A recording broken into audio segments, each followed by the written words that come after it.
Et si l'échec, ce truc qu'on redoute tous, était en fait notre plus grande chance? Aujourd'hui, on va explorer ensemble comment un revers, loin d'être la fin de tout, peut devenir un outil de progression super puissant. C'est une perspective qui, une fois qu'on l'adopte, peut vraiment tout changer. Pour bien comprendre ça, il y a cette idée incroyable qui nous vient des stoïciens.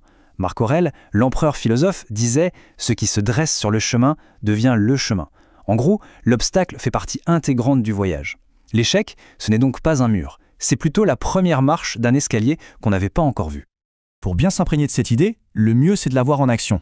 Alors suivons une histoire, l'histoire d'un échec. Un vrai, un de ceux qui font mal, celui qui peut nous faire tout remettre en question. On va faire la connaissance de Claire. Claire, elle a un projet. Et pour ce projet, elle a, tout donné, vraiment tout. Toutes ses économies, des nuits blanches à n'en plus finir, elle a mobilisé tout son réseau. Ce n'est pas juste un petit projet, c'est le projet de sa vie. Et tout va se jouer là, maintenant, en quelques minutes à peine. Imaginez la scène. Elle est là, face à son équipe, face aux investisseurs. La tension est palpable, l'air est lourd. Chaque seconde qui passe semble durer une éternité. Elle attend. Elle attend ce verdict, ce coup près qui va tomber et qui va soit valider des mois et des mois de travail acharné, soit tout balayer d'un coup. Et là, bim, la phrase tombe. C'est froid, c'est brutal. Ce n'est pas assez solide. On passe à autre chose. En une seconde, c'est comme si le sol se dérobait sous ses pieds. Tout s'effondre. Le sentiment d'échec est absolu, écrasant. On peut presque entendre ce tourbillon dans sa tête, cette petite voix qui murmure « J'ai tout raté, je n'y arriverai jamais ». Après le choc, il y a le silence. Et c'est là, dans ce moment de vide, que tout se joue. Un moment critique. C'est un peu comme un carrefour invisible, mais le chemin qu'on va prendre va absolument tout changer pour la suite. Parce que oui, l'échec, ce n'est pas une impasse, c'est un carrefour. Devant ce qui ressemble à un mur, il y a en fait plusieurs chemins possibles. Et la question la plus importante, ce n'est pas « pourquoi moi ?» Non. La vraie question, c'est « ok, et maintenant, qu'est-ce que je fais de ça ?» Et en gros, il y a 3 grandes options. La première, c'est de s'enfermer dans la honte et de tout laisser tomber. La deuxième, c'est de ruminer, de se complaire dans l'amertume en ressassant sans arrêt. Et puis, il y a une troisième voie. C'est la plus difficile, c'est sûr, mais c'est aussi de loin la plus puissante. Celle de voir ce revers non pas comme un juge, mais comme un guide. Et c'est exactement le chemin que Claire va choisir. Elle va faire un switch mental complet, un changement de perspective radical, qui est d'ailleurs au cœur de la pensée stoïcienne. Elle ne se dit plus « j'ai échoué », mais plutôt « j'ai trouvé une manière qui ne marche pas ». Ce n'est plus personnel, ça devient une donnée objective. Et juste en changeant ces quelques mots, elle commence à changer sa réalité. Alors au lieu de se laisser noyer par les émotions, Claire décide de faire face, lucidement, froidement. Elle réunit son équipe. Pas pour un procès, pas pour chercher qui a fait quoi. Non, pour un débriefing structuré, méthodique, avec un seul but, comprendre. Et pour ça, elle va suivre un processus en 5 étapes bien précises. Attention, ce n'est pas de la pensée positive à dessous, c'est une vraie méthode, une sorte d'autopsie constructive. L'idée, c'est de disséquer l'échec pour en extraire de l'or. Voyons comment ça marche.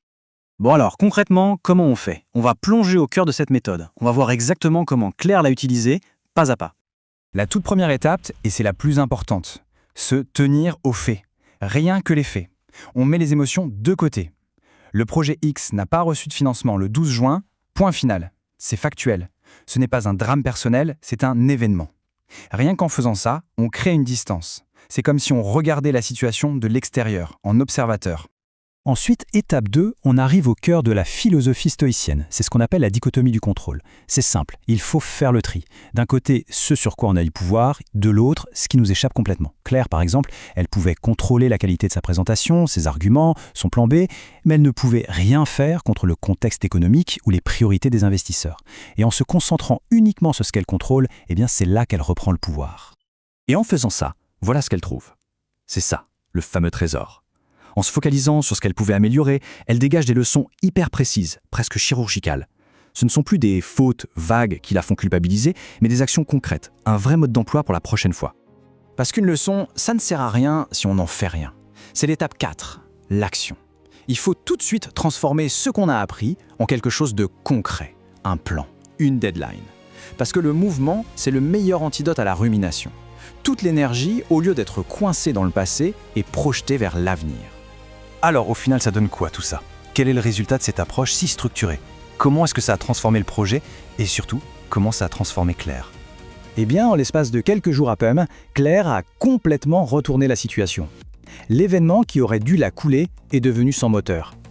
Elle ne repart pas de zéro, pas du tout. Elle repart avec une bien meilleure stratégie, une meilleure préparation, une vision beaucoup plus nette. On pourrait même dire que cet échec l'a rendue plus redoutable.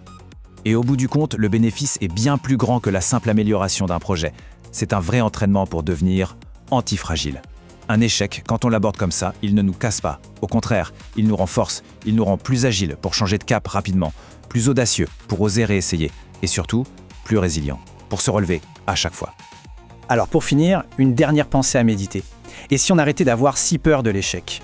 Et si, au lieu de le fuir, on commençait à le voir différemment? Non pas comme un bug dans le système, mais comme une partie essentielle du processus.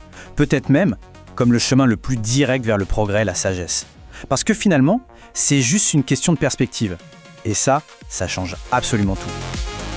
Toutes les clés que vous découvrez dans cette vidéo viennent du livre « Le manuel stoïcien du quotidien », un guide rythmé d'exercices pratiques et d'explications approfondies pour intégrer le stoïcisme pas à pas.